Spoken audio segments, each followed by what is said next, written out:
Wicca said all this with the book still closed on her lap. Only when she had finished her story did she open it and leaf through it, looking for a photograph. Brida saw the ruined building, with a tower almost completely destroyed, but with the walls intact. There was the courtyard, the steps Lonnie and Talbot had climbed, the rock that formed part of the wall and the tower. "You said there was another question you wanted to ask me." The question was of no importance now. Brida could hardly think straight. She felt odd. With some effort, she managed to remember what it was she had wanted to ask. "I want to know why you're wasting your time with me, why you want to teach me." "Because that is what the tradition is telling me to do," replied Wicca. "In your successive incarnations, you changed very little. You belong to the same group as people like myself and my friends.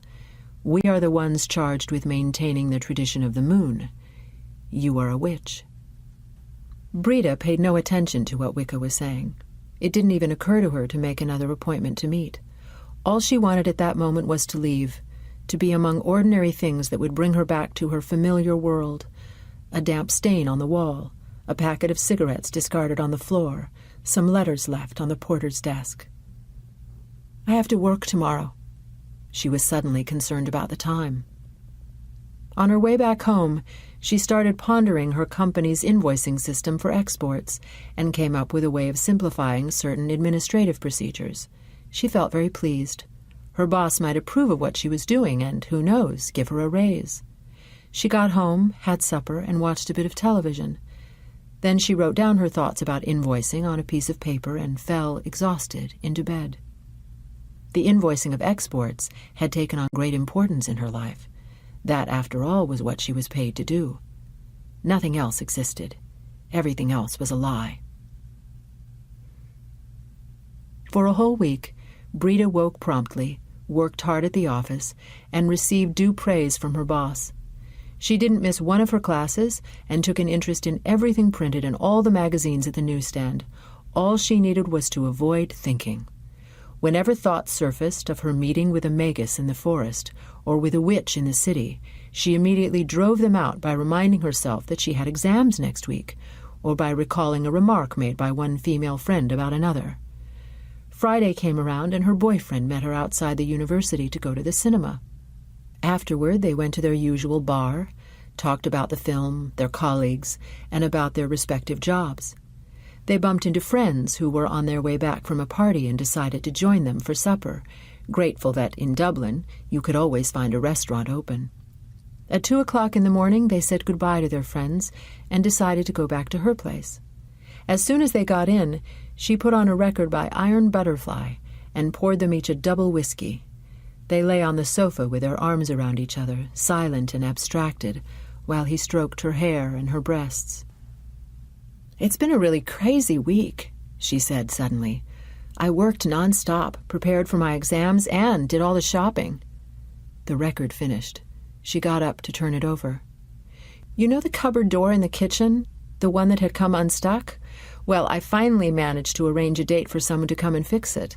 And I had to go to the bank several times as well, once to collect some money my dad sent me, and again to deposit some checks for the firm, and then—" Lawrence was staring at her.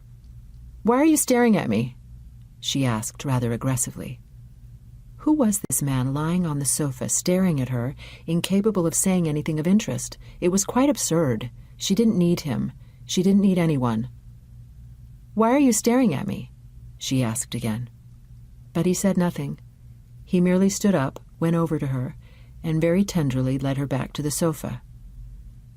"You're not listening to anything I say," said Brida, confused. Lawrence put his arms around her. Emotions are like wild horses, she thought. "Tell me everything," Lawrence said sweetly. "I'll listen and respect whatever decision you make, even if you've met someone else, even if this is goodbye.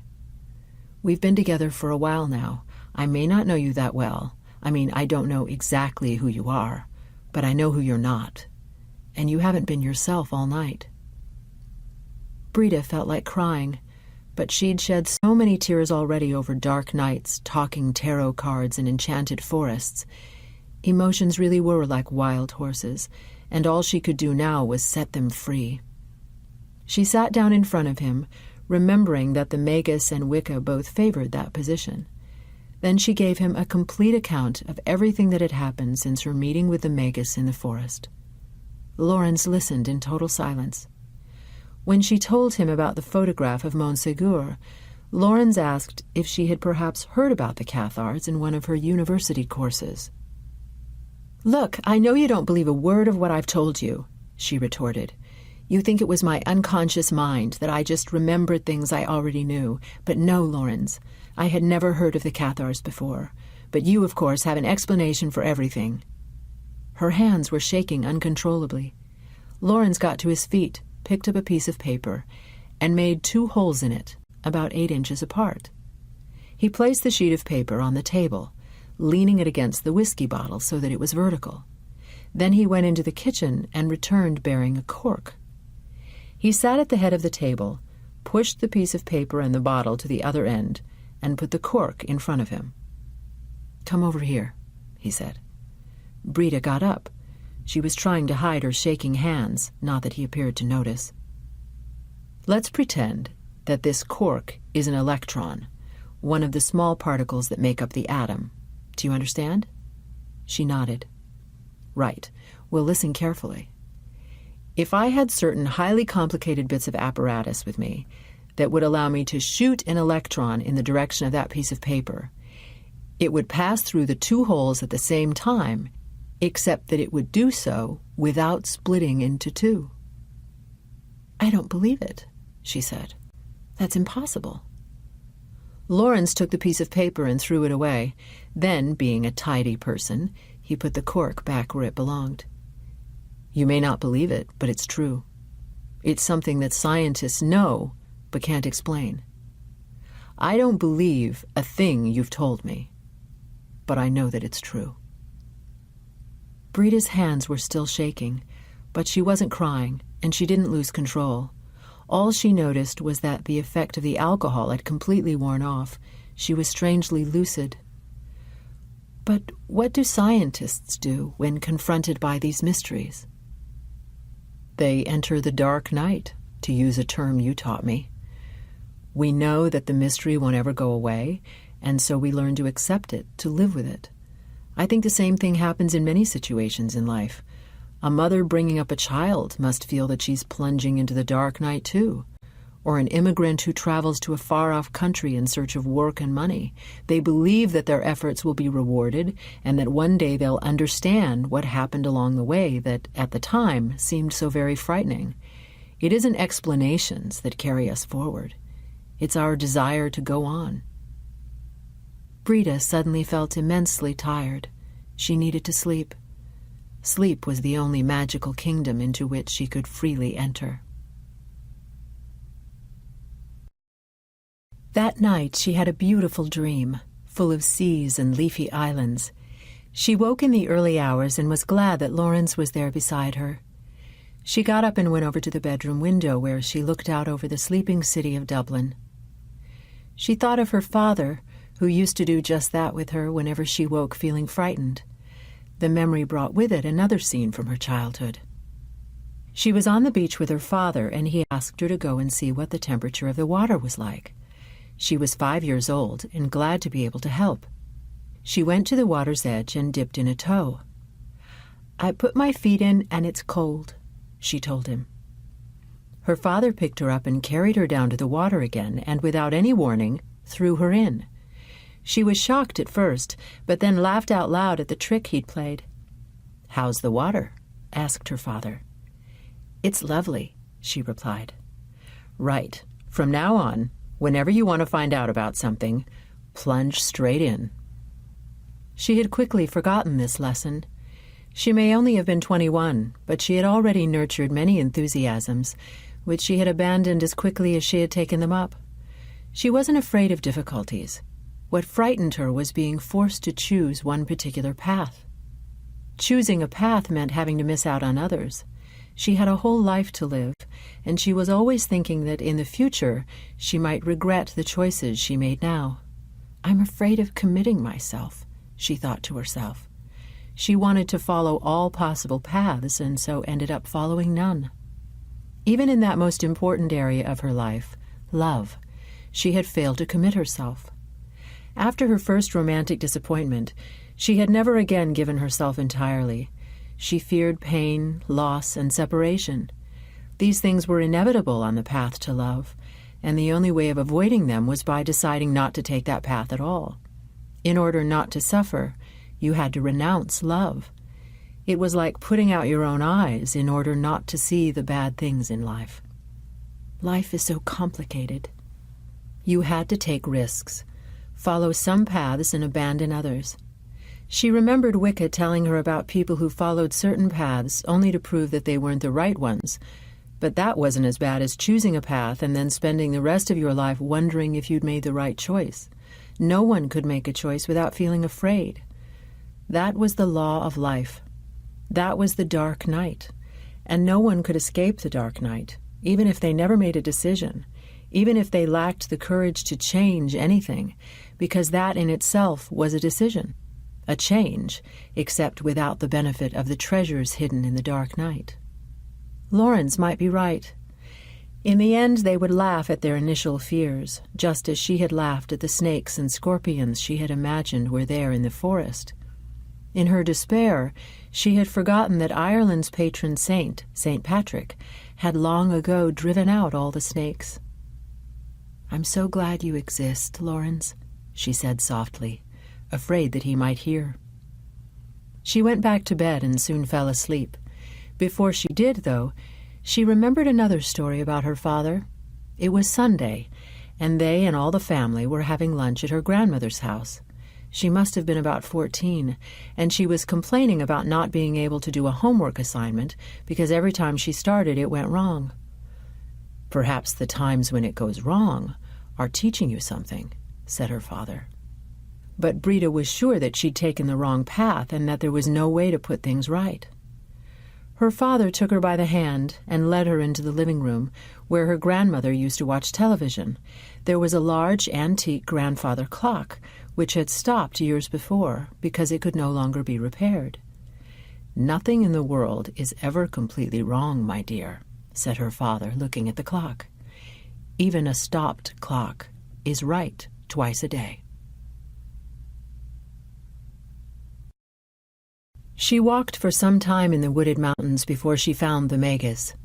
He was sitting on a rock near the top of the mountain, contemplating the valley and the mountains to the west. It was a really beautiful view, and Brida recalled that spirits preferred such places. "Is God only the God of beauty?" she asked as she approached. "If so, what about the ugly people and places of the world?" The Magus did not reply. Brida felt embarrassed. "You probably don't remember me. I was here 2 months ago. I spent the whole night alone in the forest. I promised myself that I would only come back when I had discovered my path. I've met a woman called Wicca." The Magus started, but realized with relief that the girl hadn't noticed. Then he smiled to himself at the irony of fate. "Wicca told me that I'm a witch," the girl went on. "Don't you trust her?" This was the first question the Magus had asked since she arrived, and Brida was pleased to know that he was actually listening to what she was saying. Up until then, she hadn't been sure. "Yes, I trust her," she said, "and I trust in the tradition of the moon. But I know, too, that the tradition of the sun helped me by forcing me to understand about the dark night. That's why I came back." "Then sit down and enjoy the sunset," said the Magus. "I'm not staying alone in the forest again," she replied. "The last time I was here—" The Magus interrupted her. "Don't say that. God is in the Word." Wicca had said much the same thing. "What did I say wrong?" "If you say it was the last time, it might well turn out to be the last. What you meant was the most recent time I was here." Brida was worried. She would have to take great care with her words from now on. She decided to sit quietly and do as the Magus said, and watch the sunset. Doing so made her nervous. It would not be dark for nearly an hour, and she had a lot to talk about and many things to say and ask. Whenever she sat still, just looking at something, she got the feeling that she was wasting precious time when she should be doing things or meeting people. She could be spending her time so much better because there was still so much to learn. And yet, as the sun sank lower on the horizon and the clouds filled up with rays of gold and pink, Brida had the feeling that what she was struggling for in life was exactly this, to be able to sit one day and contemplate just such a sunset. "Do you know how to pray?" asked the Magus at one point. Of course she did. Everyone knew how to pray. "Right. As soon as the sun touches the horizon, say a prayer. In the tradition of the sun, it is through prayers that we commune with God. A prayer, when couched in the words of the soul, is far more powerful than any ritual." "I don't know how to pray because my soul is silent," said Brida. The Magus laughed. "Only the truly enlightened have silent souls." "So why can't I pray with my soul, then?" "Because you lack the humility to listen to it and find out what it wants. You're embarrassed to listen to the urgings of your soul and afraid to take those requests to God because you think He doesn't have time to concern Himself with them." She was watching a sunset, sitting beside a sage. However, as always happened at such moments, she had the feeling that she didn't deserve to be there. "It's true that I feel unworthy. I always think the spiritual search was made for people better than me." Those people, if they exist, don't need to search for anything. They are the manifestation of the Spirit. The search was made for people like us. "Like us," he had said, and yet he was a long way ahead of her. "God is God in both the tradition of the moon and the tradition of the sun," said Brida, believing that the traditions were the same and only differed in the ways in which they were taught. "So teach me how to pray." The Magus turned to face the sun and closed his eyes. "We are human beings, Lord, and we do not know our own greatness. Lord, give us the humility to ask for what we need, because no desire is vain and no request is futile. Each of us knows how best to feed our own soul. Give us the courage to see our desires as coming from the fount of your eternal wisdom. Only by accepting our desires can we begin to understand who we are. Amen." "Now it's your turn," said the Magus.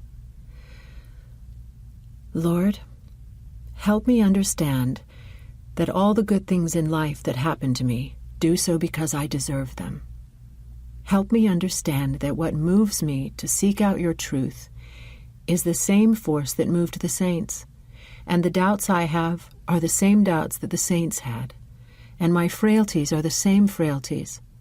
Help me to be humble enough to accept that I am no different from other people. Amen."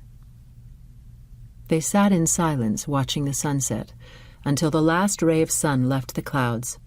Their souls were praying, asking for wishes to be granted, and giving thanks that they were together. "Let's go to the pub," said the Magus. Brida and the Magus began the walk back. Again, she remembered the day when she had first gone there in search of him. She promised herself that she would go over this story only one more time. She didn't need to keep trying to convince herself. The Magus studied the girl walking ahead of him and trying to look as if she knew where she was putting her feet among the damp earth and the stones, but stumbling repeatedly. His heart grew lighter for a moment, then immediately grew guarded again. Sometimes, certain of God's blessings arrive by shattering all the windows. It was so good to have Brida by his side, thought the Magus, as they walked back down the mountain. He was just like other men, with the same frailties and the same virtues, and he still wasn't used to the role of teacher. At first, when people used to come to that forest from all over Ireland to hear his teachings, he spoke of the tradition of the sun and asked people to understand what lay around them. God had stored his wisdom there, and they were all capable of understanding it by performing a few simple rituals. The way of teaching the tradition of the sun had been described 2,000 years before by the Apostle Paul. "And I was with you in weakness and in much fear and trembling. And my speech and my message were not in plausible words of wisdom, but in demonstration of the Spirit and of power, that your faith might not rest in the wisdom of men, but in the power of God." Yet people seemed incapable of understanding him when he talked to them about the tradition of the sun, and were disappointed because he was a man, just like other men. He said it didn't matter. He was a teacher, and all he was doing was giving each person the necessary means to acquire knowledge. But they needed much more. They needed a guide. They didn't understand about the dark night. They didn't understand that any guide through the dark night would only illuminate with his torch what he himself wanted to see. And if by chance that torch should go out, the people would be lost because they didn't know the way back. But they needed a guide, and to be a good teacher, he too had to accept the needs of others. So he started padding out his teachings with unnecessary but fascinating things that everyone could accept and understand. The method worked.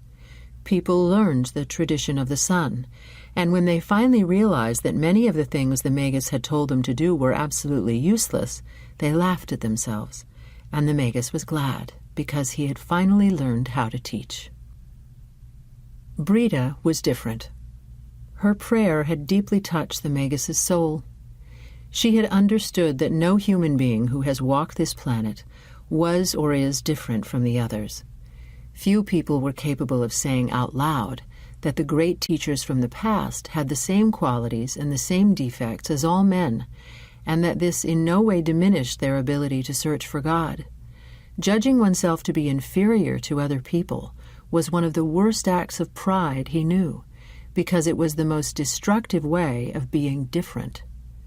When they reached the bar, the Magus ordered 2 whiskeys. "Look at the other customers," Brida said. "They probably come here every night. They probably always do the same thing." The Magus was suddenly not so sure that Brida really did consider herself to be the same as everyone else. "You concern yourself too much with other people," he replied. "They're a mirror of yourself." "Yes, I know. I thought I knew what made me happy and what made me sad. Then suddenly I realized that I need to think again, but it's very hard." "What made you change your mind?" "Love. I know a man who makes me feel complete. 3 days ago he showed me that his world is full of mysteries too, and that I'm not alone." The Magus remained impassive, but he was remembering the thought he'd had earlier about God's blessings sometimes shattering windows. "Do you love him?" "What I've realized is that I could love him still more. Even if I learn nothing new on this path, at least I will have learned one important thing. We have to take risks." He had been making great plans for that night as they walked down the mountain. He wanted to show how much he needed her, to show that he was just like other men, weary of so much solitude. But all she wanted were answers to her questions. "There's something strange about the air here," Brida said. The atmosphere appeared to have changed. "It's the messengers," said the Magus. "Artificial demons, those who do not form part of God's left arm, those who do not lead us to the light." His eyes were shining. Something really had changed, and there he was talking about demons. "God created the legion of his left arm in order to improve us, so that we would know what to do with our mission," he went on. "But he put man in charge of concentrating the powers of darkness and creating his own demons. And that was what he was doing now." "But we can concentrate the forces of good, too," said the girl, somewhat alarmed. "No, we can't." He needed to be distracted, if only she would ask him something. He didn't want to create a demon. In the tradition of the sun, they were called messengers, and they could do great good or great evil. Only the most important teachers were allowed to invoke them. He was one of those teachers. But he didn't want to invoke such a messenger now, because a messenger could be a dangerous force, especially when mixed up with disappointments in love. Brida was confused by his response. The Magus was behaving strangely. "We can't concentrate the forces of good," he said again, trying hard to focus on what he was saying. "The force for good is always diffused, like light. When you give off positive vibrations, you benefit all humankind. But when you concentrate the force of the messenger, you are only benefiting or harming yourself." His eyes were still shining. He called over the bartender and paid the bill. "Let's go to my place," he said. "I'm going to make some tea, and you can tell me about the really important questions in your life." Brida hesitated. He was an attractive man, and she was an attractive woman. That night, she feared, might put an end to her apprenticeship. "I must take risks," she said to herself again.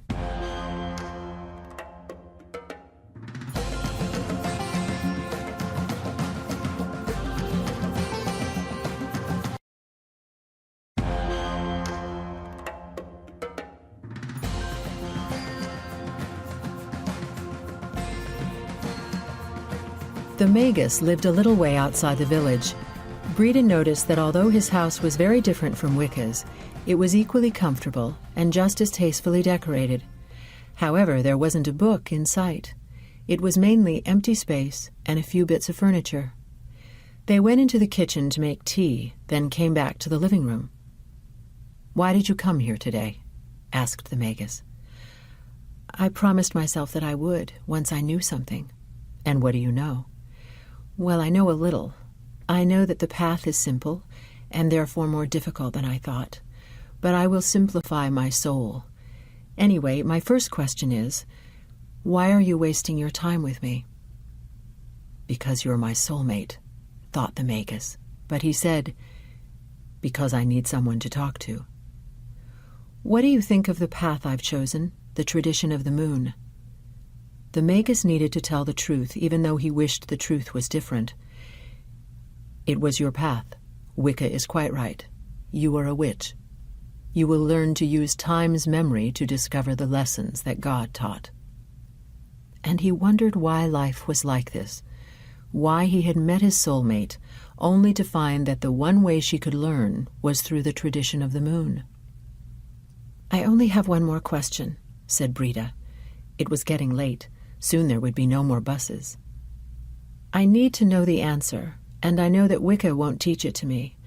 I know this because she's a woman like me. She'll always be my teacher, but on this topic she'll always be a woman. I want to know how to find my soulmate." "He's right here with you," thought the Magus. But again he said nothing. He went over to one corner of the room and turned out the lights. Only a kind of acrylic sculpture remained lit. Brida hadn't noticed it when she came in. It contained some sort of liquid, and bubbles rose and fell inside it, filling the room with red and blue lights.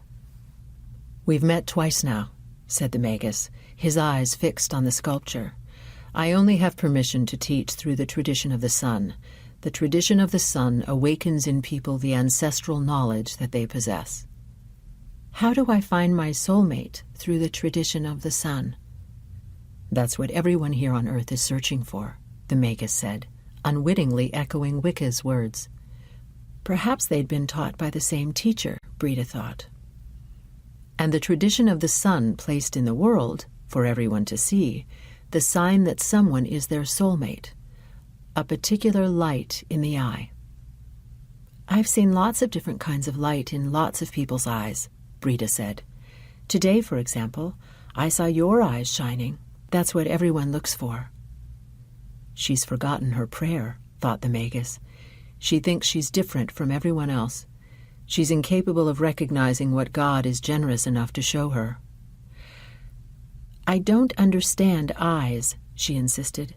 "Tell me instead how people discover their soulmate through the tradition of the moon." The Magus turned to her, his eyes cold and expressionless. "You're sad," she said. "And you're sad because I'm still incapable of learning through the simple things. What you don't understand is that people suffer. They search and search for love, not knowing that they're fulfilling the divine mission of finding their soulmate. You forget because you're a wise man and don't think about what it's like for ordinary people, that I carry millennia of disappointment within me, and I can no longer learn certain things through the simple things of life. The Magus remained impassive. "A point of light," he said. "A point of light above the left shoulder of your soulmate. That is how it is in the tradition of the moon." "I have to leave," she said, hoping that he would ask her to stay. She liked being there. He had answered her question. The Magus, however, got up and accompanied her to the door. "I'm going to learn everything that you know," she said. "I'm going to discover how to see that point of light."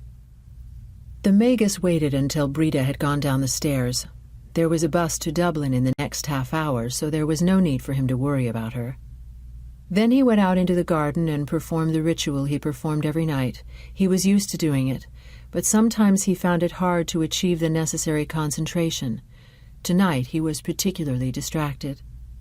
When the ritual was over, he sat down on the doorstep and looked up at the sky. He thought about Brida. He could see her on the bus with a point of light above her left shoulder, and which, because she was his soulmate, only he could see. He thought how eager she must be to conclude a search that had started the day she was born. He thought how cold and distant she had been when they arrived at his house, and that this was a good sign. It meant she was confused about her own feelings. She was defending herself from something she couldn't understand. He thought, too, somewhat fearfully, that she was in love. "Everyone finds their soulmate, Brida," he said out loud to the plants in his garden, but deep down he sensed that he, too, despite all his years in the tradition, still needed to reinforce his faith, and that he was really talking to himself. "At some point in our lives, we all meet our soulmate and recognize him or her," he went on. "If I were not a Magus and couldn't see the point of light above your left shoulder, it would take a little longer for me to accept you, but you would fight for me, and one day I would see the special light in your eyes. However, the fact is I am a Magus, and it's up to me to fight for you, so that all my knowledge is transformed into wisdom." He sat for a long time contemplating the night and thinking about Brida traveling back to Dublin on the bus. It was colder than usual. Summer would soon be over. "There are no risks in love, as you'll find out for yourself. People have been searching for and finding each other for thousands of years." Suddenly, he realized that he might be wrong. There was always a risk, a single risk, that one person might meet with more than one soulmate in the same incarnation, as had happened millennia before.